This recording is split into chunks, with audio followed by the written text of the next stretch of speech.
Video किससे हम उससे ही किए थे। नहीं तो दो इसमें आनंद पुष्प कैसे आ रहा है? हम डिलीट मारे क्या वापस? पार्टिसिपेंट 6 दिखा रहा है video.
Good afternoon. Good evening, sir. Good evening, ma'am. Ma'am has joined. Yes. Good evening. Good evening. We had to copy the entire link. So this is what tech is. All the technology has its own pros and cons. we are so used to that meeting link and passcodes. Correct. Nice. Okay. So shall we start with your permission? Yes. Okay. So good evening, ladies and gentlemen, teachers, educators, everyone across the country and globe. So welcoming you all to the second Knowledge Exchange series hosted by Jobs in Education and Abore. So to begin with, the great American writer Alvin Toffler has said, the illiterate in the 21st century will not be those who cannot read and write, but those who cannot learn, unlearn, and relearn. So welcome all of you once again to our second exchange series. And as John Holt has rightly said, you cannot prepare a person for a world for which you know nothing. Our children entering into the cohort of 2023 and graduating from high school, say 2035, 2036 respectively. So 5 years hence, what kind of skills, what kind of learning ability is going to be needed, we cannot predict. So how can as heads, we can go GloCal, which is a combination of GloCal to national to local, and predict our children being ready for a 13-year journey henceforth. So now let me take this opportunity to welcome my great friends and the esteemed speakers for today. So beginning with Dr. Padmaja S. Kutti, being a gold medalist in all the three courses, BSc, Masters of Science in B.Ed, Dr. Padmaja has also completed her CIDTT, which is the Cambridge International Diploma in Teacher Training course from the University of Cambridge. She was conferred with the degree of Doctor of Philosophy Honorary Causa in Education in 2018. She is currently the principal of Maina Devi Bajaj International School, which is, I know personally, one of the esteemed Rajasthani Sammelan Education Trust School in Mumbai. Being awarded several times with different accolades to her name, she is the council member for the Women's Indian Chamber of Commerce and Industry Wiki, Maharashtra Education Policy Council. She has a rich experience of 27 years in the education field with an expertise in teaching, general administration, teacher training, educational assessment, and student relations. She is also involved in international programs and was pivotal in conducting the Student Teacher Exchange Program to Netherlands as a part of the UMINT, which is Europe Meet India's program. So welcome, ma'am, once again to the webinar. Thank Now, you. one of the style icon, which I always admire in the education fraternity, let me introduce you to a great friend, Mr. John Bagul, with an impeccable service record spanning 33 years in the field of education. You know, maybe my age is also not matching with his experience. A visionary par excellence, Mr. Bagul have a rich gamut of experience as he moved from college level zoology teaching to teaching IGCSE abroad, to CBSE as the vice principal of a leading school in Maharashtra, and continuing his journey as a successful founding principal of the current CISC and CIE affiliated South City International School in the city of Joy, Kolkata. He have been conferred with the highest award at national level and the most prestigious De Rosio Award for Education and Human Enrichment for exemplary service to school education. The award, which has been instituted by the Council for the Indian School Certificate Examination, CISC, and recognized by the Ministry of Education, Government of India. Mr. Bagul is the British Council School Ambassador and holds a key position in the academic community and has been the convener for the ISC examinations for 3 years and presently is an inspector for CISC schools. He has also been selected as a member of the executive body of Association of Schools for the Indian School Certificate, ASISC, West Bengal chapter, Northeastern States. So welcome again, John, sir. Thank you so much. And looking forward to get a nice exchange from you both. So as the topic mentioned, being or going GloCal, which is the 21st century skill. So, and the participants have started, putting in their questions through the chat, this and that. So the first question, what I have in common for both the speakers, and I would like to invite Dr. Kutti to answer it first, which is, how do you facilitate this GloCal learning as an educator? You know, how do you facilitate this GloCal learning, or what are the initiatives do you take for this going GloCal or GloCal learning in your school level? Yeah. Yes. Thank you, Mr. Harshit, for the question and for giving me an opportunity to be a part of this EdTalk series. And Thank you, Dr. Bagul, for having me along with you in the panel. Yes. So, Harshit, as you rightly said, Alvin Toffler's quote is one of my favorites. And as a follow-up of that quote, I would say that education has no longer remained the sharing of information or facts, but it is a training of the mind to think. So it's very, very important for all of us as educators to enhance the thinking skills of students and hence have a very skill-based approach in education for implementing the same. So as a school, we implement a cognitive and skill-based approach for a well-rounded educational process, and we introduce a lot of thinking techniques which help us go a long way in doing and making education a very wholesome experience for all our children. Correct, correct. Yes, of course. So now I would invite Mr. Bagul to give his introductory remarks on the topic. Good evening to Dr. Padmaja Kutty ma'am, Mr. Harshit Chokani, and to all the viewers who are out here present, who are looking forward to learn something about the word GloCal. As the head of an international school, I feel it is a big responsibility on us as educators to see that we prepare our children for a 21st century VUCA world about which we hardly know anything. Careers are changing overnight.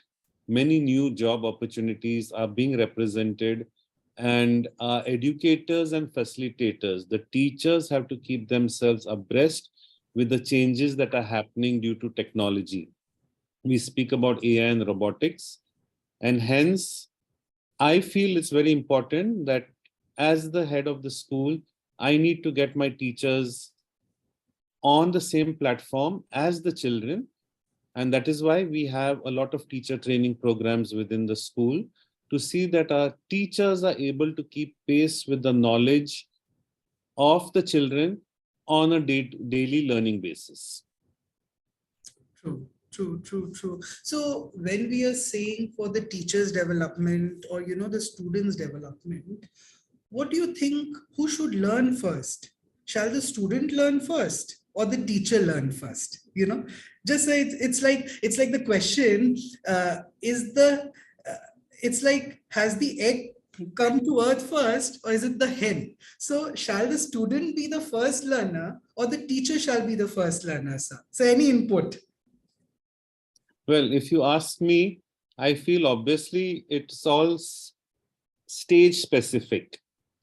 When the children are young, they learn from their teachers. And that is why the teachers at the pre-primary level are most important, because after the mother, after the parents, it's the teachers who play a very important role in imparting certain skills which we know very well are needed for the cognitive growth of a child. True. And as the children move into their thinking age, at another age, at that point, and especially when they come to be young teens in the middle school and secondary school, that is where we teachers become more of facilitators and co-learners. So we are imparting the curriculum and syllabus to the children, but at the same time, we learn a lot about technology and so many other things from the children themselves. True. In fact, in our school, we follow the maxim that a parent is a teacher at home and the teacher is a parent at school. Yes. So all of us are continuous Totally and agree. Totally agree. Correct. So ma'am, welcoming your introductory remarks to the topic, something on 21st century learning or going GloCal, your introductory remarks, your inputs on the topic in general. So my remark would be that let us all be continuous learners and let's not divide our attention or our thinking process to a particular aspect or perspective. Let's go global in our perspective, but to go global, we have to work backwards. And that's why it starts in the classroom, then into the society, in the neighborhood, as we call it, then into our country, and then into the world as a whole. So true. go local to become global citizens is True. what I would say. That's what we always learn. No, think globally, but act locally. We should always connect with the roots. So now the common question goes to you, Mr. Bagul. How do you facilitate this local learning as an educator? So I guess you're muted. Yes. As ma'am rightly put it, it's about learning the culture. So when we speak about globalization, basically it's getting together the globalization and the local effect of globalization. So what do we want in our children? We want our children to be aware of events that happen across the world and which may affect them on a daily basis. I cannot have the students thinking that they live in a bubble or a cocoon, and events that happen, the Ukraine war or some other oil spill or something in the Baltic Ocean, every event is connected to their lives. So we have, to give you an example, we have a program known as the DEAR program, the Drop Everything and Read program, where the teachers are encouraged to introduce certain topics via social media or traditional books, but through the children. So when it is designed and planned through any subject, whether it's history or biology or chemistry, children are encouraged to read and bring to the classroom on a specific day events that affect each and every one of us. So we are trying to encourage them to read. And then obviously, like other schools, we do have children reading out news items in assemblies and having general knowledge and quiz in class. But I feel now that as teachers and educators, we have to accept technology. We have to accept not just Instagram and Facebook. Facebook is our age time, but Instagram is new, and Reddit is something which can be used very effectively. I'll come more of that later, I think. But at present, I would say that we need to be open-minded. We, as teachers, I tell my teachers, please accept what children say. Nothing should ever be said it's directly wrong, because if we have an open-minded concept, we also understand that there may be different perspectives and learning. So we have to encourage children through different ways to open up and read about world affairs, world events. And I must say that children have apps on their phones. We always think that they misuse their phones, but I'm sure I've seen that many of our children have the Times of India, NDTV, all the latest apps on their phones, so that they are abreast with the digital knowledge before it comes out in print media. So a lot of encouragement is given by teachers in school to see that children are bringing up, raising their hand and saying, ma'am, I just read this about so-and-so thing in the newspaper, and a discussion can be had on it at a specific time and place. True, true. Well said. With the points which you have raised, being aware of the current affairs or the general knowledge is a very crucial thing. Many of the ICC schools and other schools, they have general knowledge up to 6th or 7th standard. They have a textbook, they have the exams, this and that. But the point really comes in today's techie world where netizens exist and the millennials gonna be ruling over in the years to come. When a child is sitting with his lappy in a room, he or she doesn't even know what's happening in a hall or outside the room as well. So, of course, being alert in a current affairs way is something which Mr. Bagul has rightly pointed out. So there's a question coming from Chennai, and the teacher is asking some about techniques. How do you involve? So if I frame it off, Padmaja ma'am, the next question goes for you. As you head a Cambridge school, what are the techniques which teachers may implement at the individual's classroom level, moving towards globalization? Yeah. Thank you, Harshit. And as Dr. Bagul rightly put in, and Dr. Bagul, we are also following the footsteps because DEAR time is very close to MBIS. Yes. Also. In our school, we follow Drop Everything and Read. So there's a particular time where children, teachers, the administrators, support staff, everybody sits and reads, newspaper being a part of it. So one of the techniques is to instill this reading habit along with using technology also to enhance your knowledge.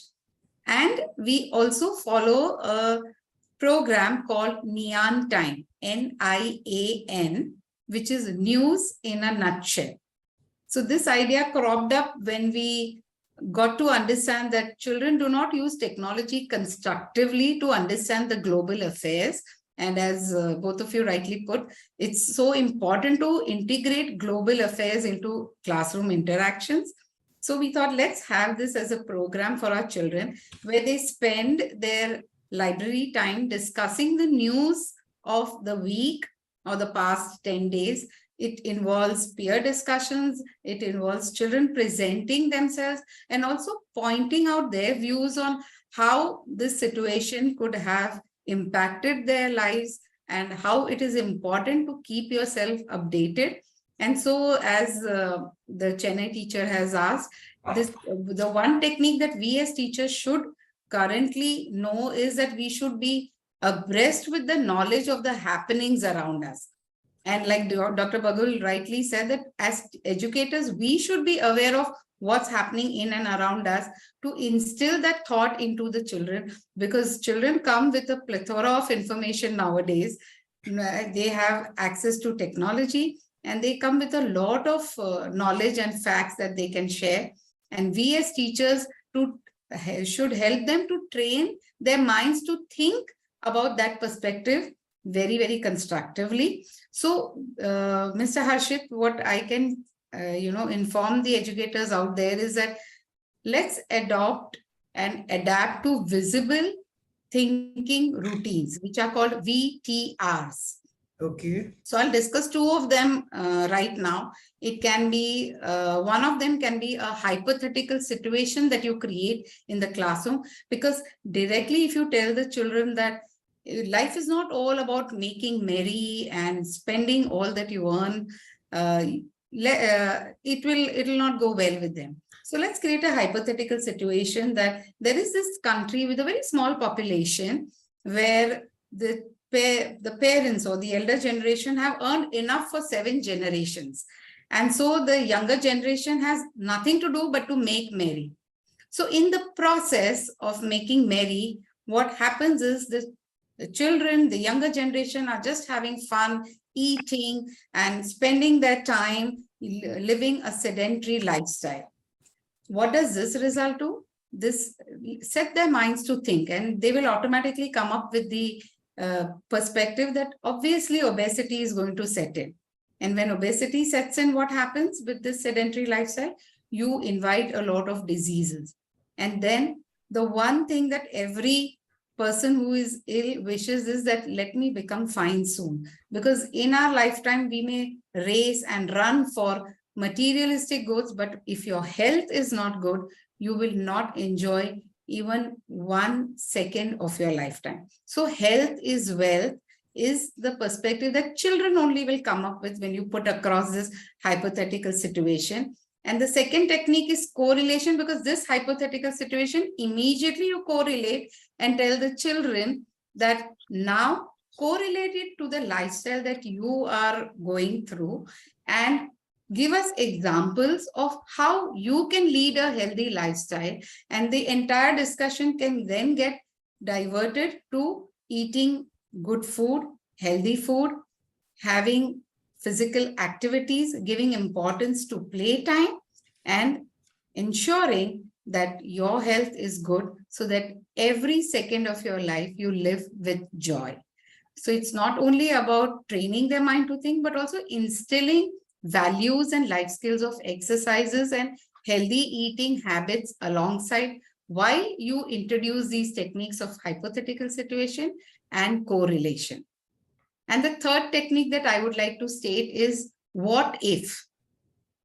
Okay, what if with a question mark is something that children also enjoy learning. In fact, I had the reopening of my school with my teachers coming in yesterday, and we had a wonderful orientation session for them with visible thinking routines and integrating global affairs into academic interactions, thus bringing globalization and internationalism in every classroom of the school.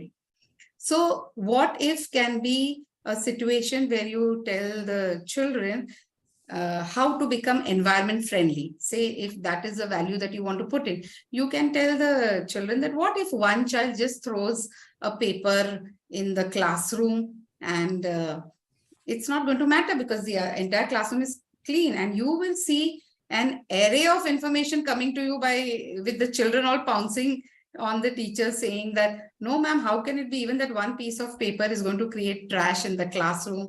And then they are going to then understand the value of keeping the classroom clean, and you can then correlate it to cutting of trees in forests in the city to create an urban background. And children will easily understand that even wasting paper or creating an unclean classroom will go a long way when you think of how the environment can be saved. So these are the few techniques that we adopt in our classrooms, and there is a lot more. But yes, every teacher has to be a continuous learner. And I always say we are teachers by heart, by choice. And we as teachers will go a long way in creating this platform for children to achieve not only academic excellence, but the excellence to think right, which is very, very important, because ultimately education should create good human beings. True. That's what is very, very important. True, very true. Instead of creating intellectual monsters, we need to create intellectually human thinkers in today's world. What's we believe, people have a wrong notion that IITs produce managers and engineers. No, these good universities, Ivy League universities, good institutes, they create good thinkers who can really think in a different way. And as John sir said, reading should be a good habit. And as you mentioned, and I must really compliment for your Nyan technique or Nyan time news in a nutshell, very innovative. It's rightly said there has been generations who has not read good works, right? And a person who reads is the person who leads. I still remember one of my very close friends, she's heading a school in Noida. And when she went for a faculty exchange program in one of the schools in UK, so she's a English teacher by heart and choice. And she was attending some English classes, physics classes. So physics was, of course, out of head. And when she was attending 5 or 6 English classes, and there was a play of Shakespeare being taught by the teacher, 6 classes she has attended for 1.5 hour of period each. And she said, 7th day, she was curious enough to go to the English teacher of that UK school and ask, ma'am, how will you complete your syllabus? You have taken us to a nice movie show on the Greek and the ancient history time. There's nothing about English, but it's like a history class. You went back to ancient Greek, this and that. And then, when the lesson plan of that English teacher was showed to the Indian teacher, and she was shocked. 80% of the content is already taught through the mode of a movie mechanism to the children. So that's what a teacher is all about. A teacher is someone who makes the child love the subject, taking them back to the era of when Shakespeare was, what has really happened. So that curiosity, I always say desire and curiosity are the eyes with which we see the world. So that curiosity, that desire needs to respark within the children. And I really hope with such good techniques, which you heads are coming up, that spark gonna come up again. So next question for Mr. Bagul. So there have been instances wherein social media is cursed to having spoiled children. So how do you think can such social media platforms act as a tool towards raising awareness or being GloCal? As you were mentioning about Reddit or, InShots app, Twitter, Facebook. So how can these platforms be used by children to be aware or the teachers to teach? So what do you say? Well, as you rightly pointed out, we as adults or teachers and educators very often blame social media for negative influence on the children. But we are all aware, and statistics does prove, there's studies being done, that more than 50 to 60% of young individuals from the age of 8 to 17 have a social media presence. You have though it is not allowed by parents and even by educators, yet children as young as 3 and 4 are into watching Instagram reels. So the point is social media dominates our life. Forget Candy Crush. Children are now just scrolling down the reels. And even at the class 1 on the parent's phone knows where you get the Instagram reels, because parents themselves has these apps. So we are basically responsible for encouraging children to be involved with social media, may not be actively participating, but at least as visual observers. So the visual effect is there and they're aware of things happening. So why don't we use this to an advantage? As educators, if we have to be flexible. As ma'am said, you have to adapt and adopt new strategies. It is a double-edged sword, agreed. And why do we only think that there's a negative outcome of anything in excess? Even if I love reading books, if I'm in grade 8 or 9, and I want the latest book, I want to read all the latest books, I want to read all that. So everything has to be in moderation. So we may always praise reading. Oh, this book. I have had cases of children who got so obsessed with reading that they forget the other activities. And we know for a healthy mind and a healthy body, you have to do everything in moderation. So coming to social media, there's Instagram, there's Facebook, there's YouTube. YouTube is a wonderful learning channel for teachers and students alike to learn anything new. I mean, we can't just put down YouTube just because it's been there for a long time.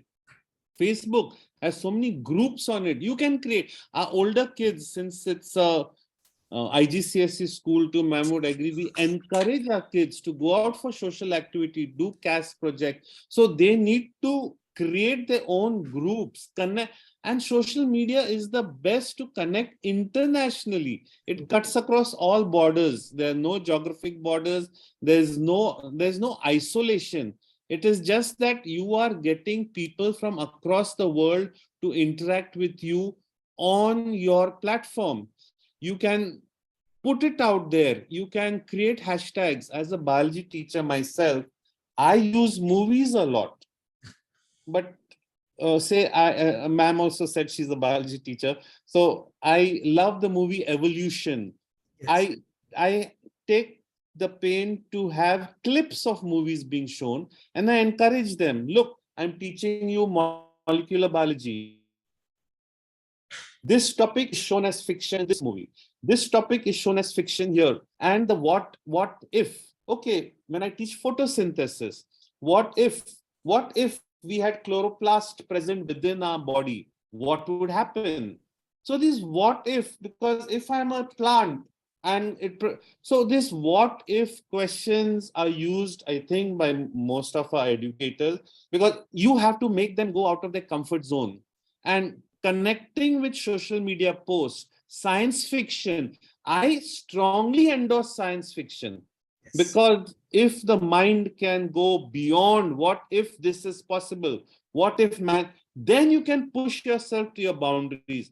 So anything that's happening on social media, 50% of the children come to know at once.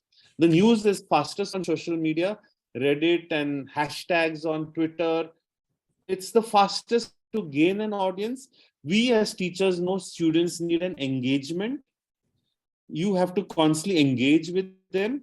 So why do we not upscale ourselves with our knowledge and keep ourselves abreast with what we are doing on social media? And I must say, even to prepare an Instagram reel needs a certain bit of expertise. You may look down on people who are preparing these reels, but if I'm an educator, I could prepare a reel for my students with a hashtag. So I think teachers and students should work in association with this ready-made material which is there. On Instagram, if I want to do mitosis, I'll just hashtag mitosis, find out mitosis, I'll find wonderful information. But yes, everything comes with a pinch of salt. You have to be aware that you need moderation. Moderation is the key for everything. So though salt is important in our diet, we all know beyond a certain level, it can be lethal and toxic to our lives. The same way social media is important in our lives, in the teaching fraternity, and we cannot look down on it. Adapt to the new technology. We are living in an AI dominated world. Everything, all your orders on Swiggy, Zomato, everything AI, whatever you're checking. So the more student checks on Instagram with specific bio topics, I mean, since I'm a teacher of biology, you'll get more and more information on it. And we have projectors in our classrooms. We can easily show it up there, give them project work. I also strongly believe in using internship in the topics, whatever the age, go out and have hands-on experience with the subject that we are talking about, so that they get more relevant practice, not just digitally, but also being in a more realistic world. So, I mean, this is a topic which both of us as educators can really speak about, how much we can do and how our teachers, all the teachers out there should understand. Please involve social media, not just Facebook, YouTube, but Instagram, Reddit, Twitter can be used extensively to give wonderful lesson plans to get the engagement of students. And what are we talking about? Core skills. We want collaborative learning. Social media is a very good platform. Collaboration. You have critical thinking, you have communication. Put it out there. You've done a project, put it out there, put it for the world to see. Get involvement at a global level. Speak about a problem in your area. When we say glocalization, globally and culturally getting, it was first a commercial term, but now we are using it more for academics too. So if I have a problem happening in my vicinity, I put it out there on social media as a responsible student of grade 9. What solutions can I get from across the world? Is this so we can encourage our students to connect? But again, I keep repeating, it needs a lot of supervision and care, because we know the internet is not safe. We know the internet can be misused for younger kids, and hence a lot of adult supervision is required based on the age specific activity. So it's a wonderful initiative. Teachers, please, you get onto the platforms, you find out what happens there, you check. You should know what Chat GPT is all about. I did a workshop for my teachers. I told them, you get to it before the students, understand from students. Please don't be in the dark, because we can't have a blind person leading the children who need guidance. You be the candle for your children in the digital world, because they are the digital natives. We keep hearing this. We keep speaking about it. Children are the digital natives. We are the digital immigrants. We are learning. But let us upscale our qualities, get more free courses done online, understand what it is all about, so that we are the best guides for our children. No AI can replace the good qualities of a teacher. But are we encouraging our children to be thinkers? Are we encouraging them through social media to connect with the world, to collaborate, to know that the world is a small place? You can get funding for your projects. You may want, if you're a child in a Sundarban school in a village, if they are aware how to use hashtags successfully, they can get global funding, which is available. But there should be an educator who reaches out to the population to bring about a cultural change within that ecosystem.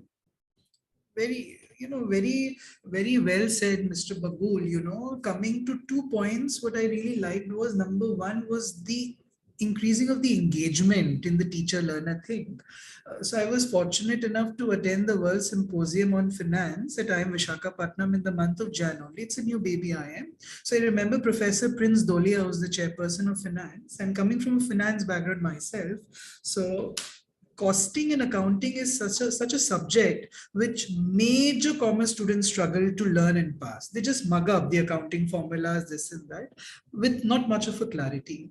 So that professor, using the VR, visual reality, and comical teaching methods, CTM, in a comical way, he has designed the chapters of costing and how a cost sheet is taught, how a balance sheet is taught in a comical way. So that he said, most of them who comes to IIMs are engineers. 60 to 70% of them, they are from engineering background.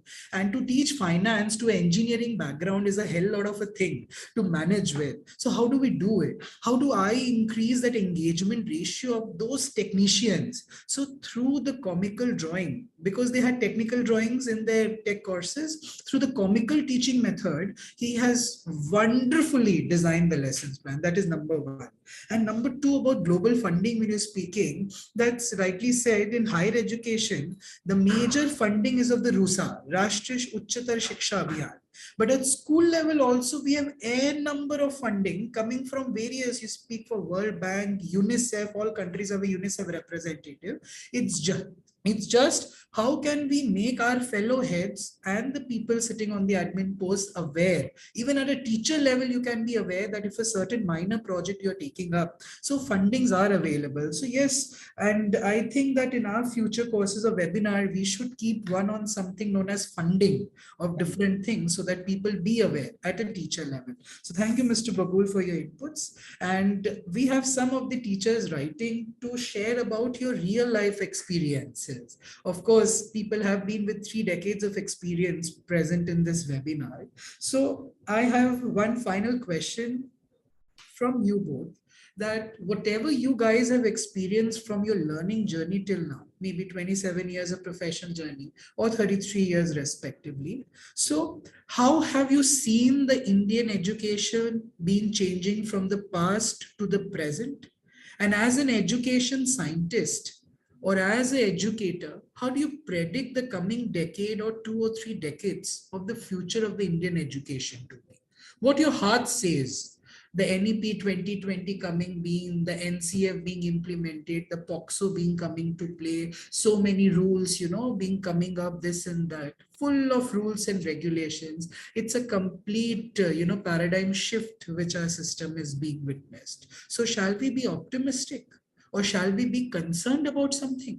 So, Padmaja ma'am, let's begin with your experience from the past to the present to the future. So PPF, which we always speak about.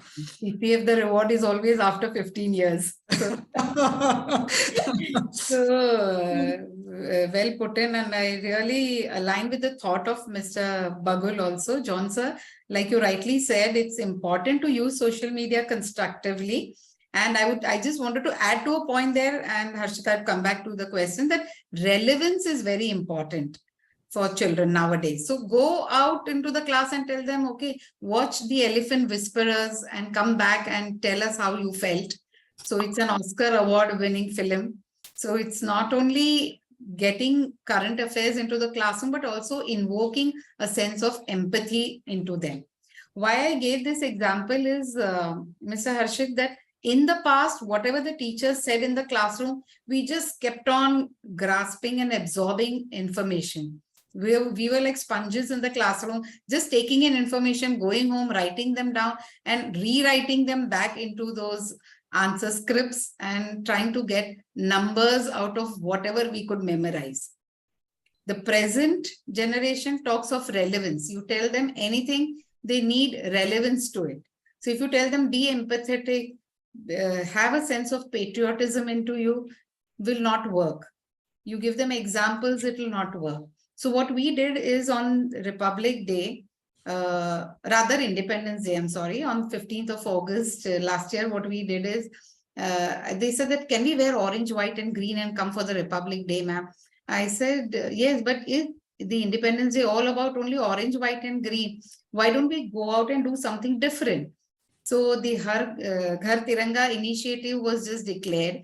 And what we did is my entire student council members went to every institute of our campus. My campus, Rajasthani Sammelan Education Trust, houses 16 institutes. So the entire student council member went to every institute and handed over a flag to the heads of the institutes. And why this was also important is that these flags were made by transgenders. So whatever amount was collected in buying these flags, the entire proceeds was then given to the development of these transgenders so that they could utilize that fund to do something more for their community.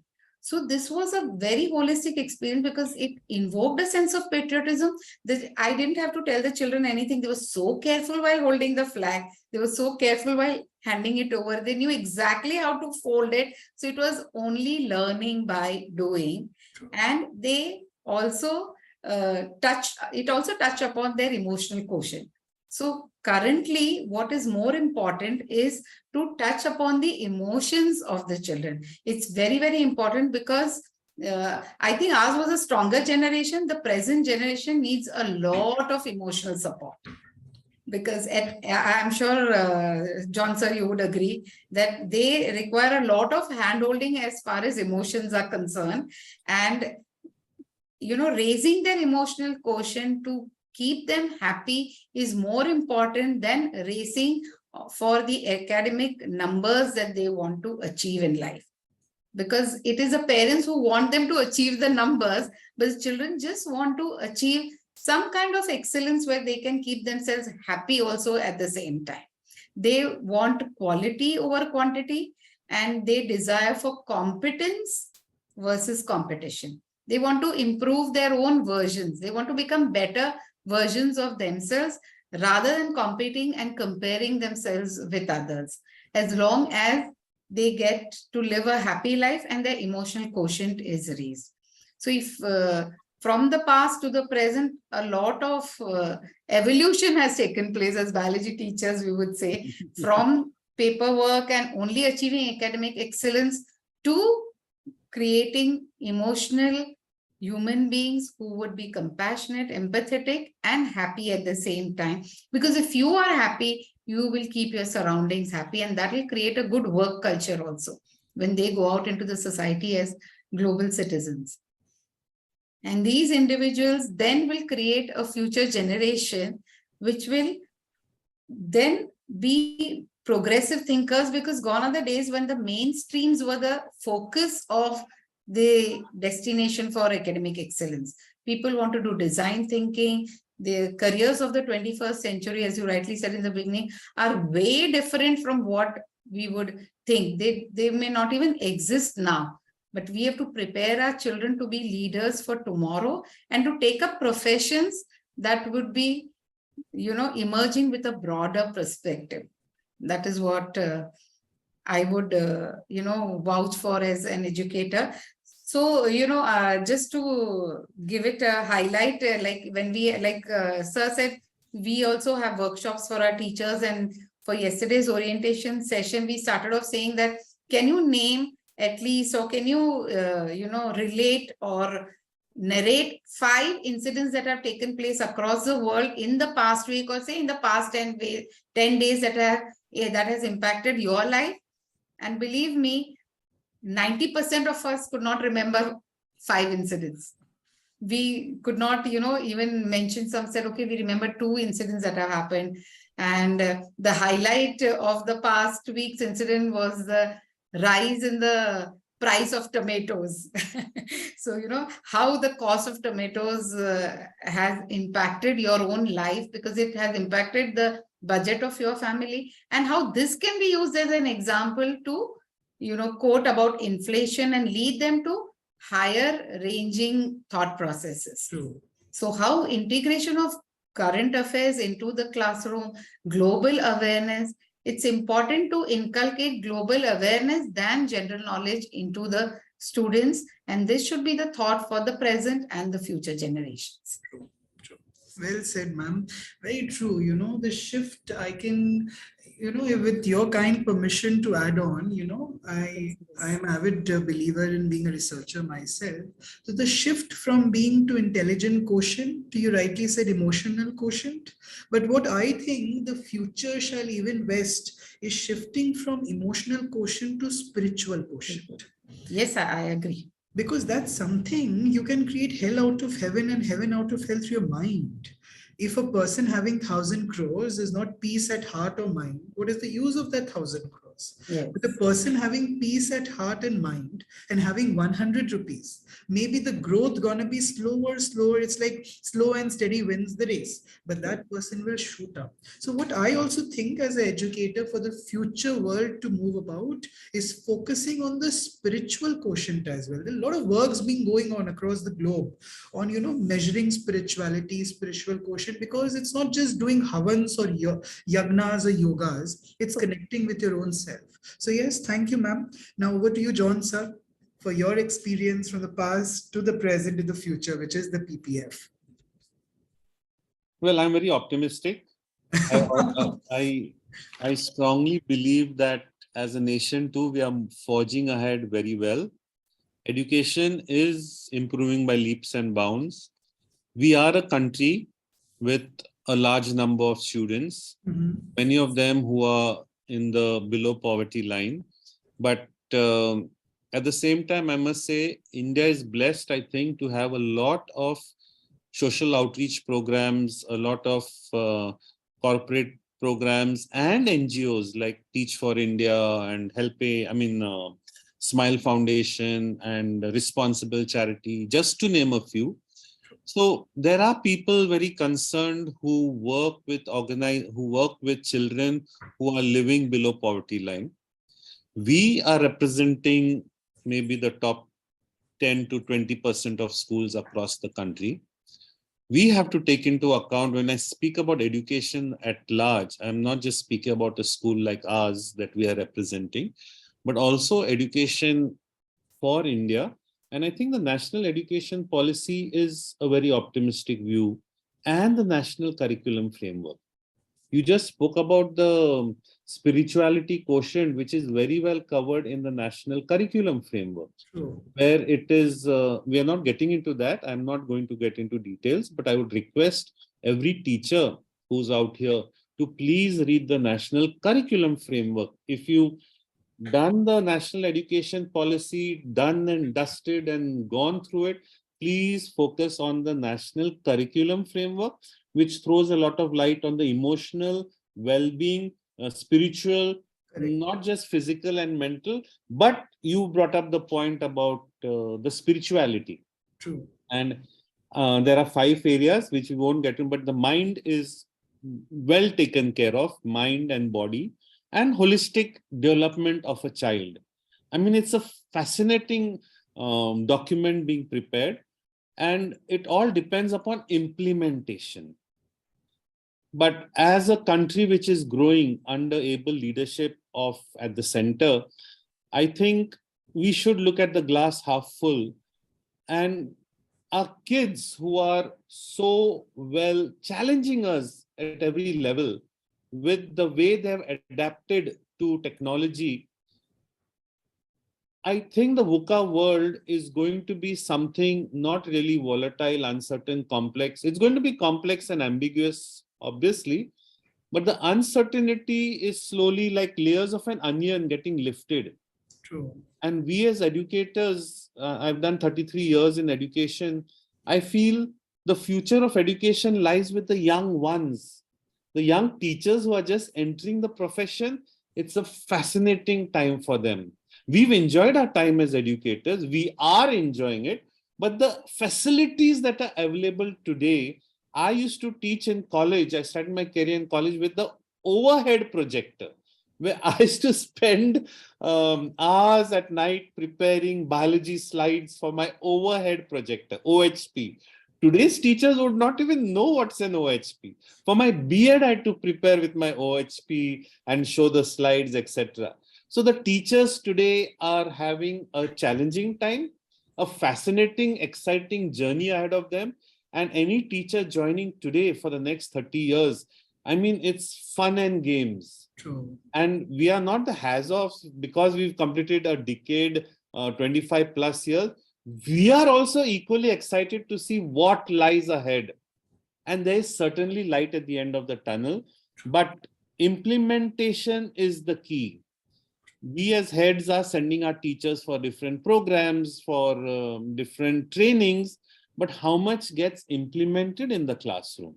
Higher order thinking skills is implemented, whether it's Cambridge, whether it's ICSE, whether it's CBSE. Yes, papers are going to get tougher. For whom? Not for children, for teachers to set. For teachers to set, that there lies in the challenge.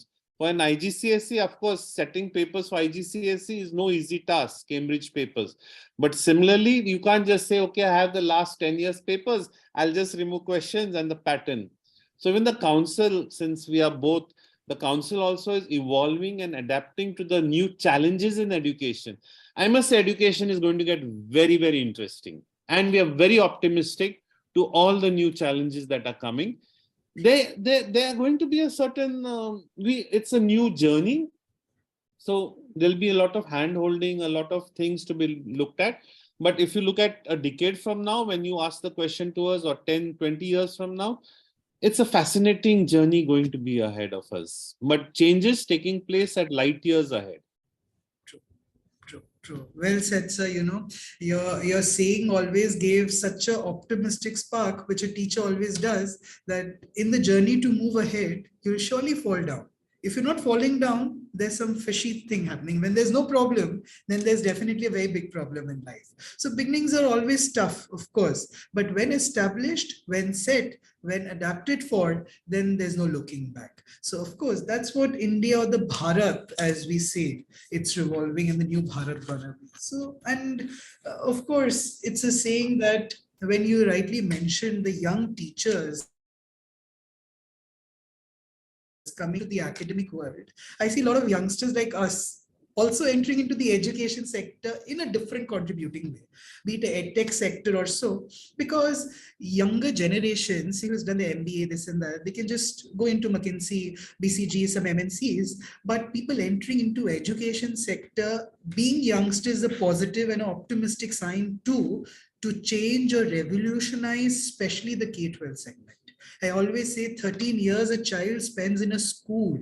That's what the real grooming and the polishing is all about. Higher education is just giving, the light to the diamond, which is done by a jeweler. So that's what K-12 segment is all about. And holistic development, what I believe is equal to young ideas plus seniors experience. That's what it is. We youngsters have ideas, a lot of things, entrepreneurship, this and that. But when polished by the experiences of seniors like you, then the holistic development moves about. So yes, so we at Anand Pushp also believes both the motto and the vision when we formed GIE and Agore was to create a one-stop platform. It's a very young team. So GIE is all about, a one-stop education hiring platform. And Agore is all about a one-stop destination which smoothens and efficientizes all the operations of an institute. So this is what the young generation and team is all about, coming into education generation. And I hope with the optimistic inputs which you both have given,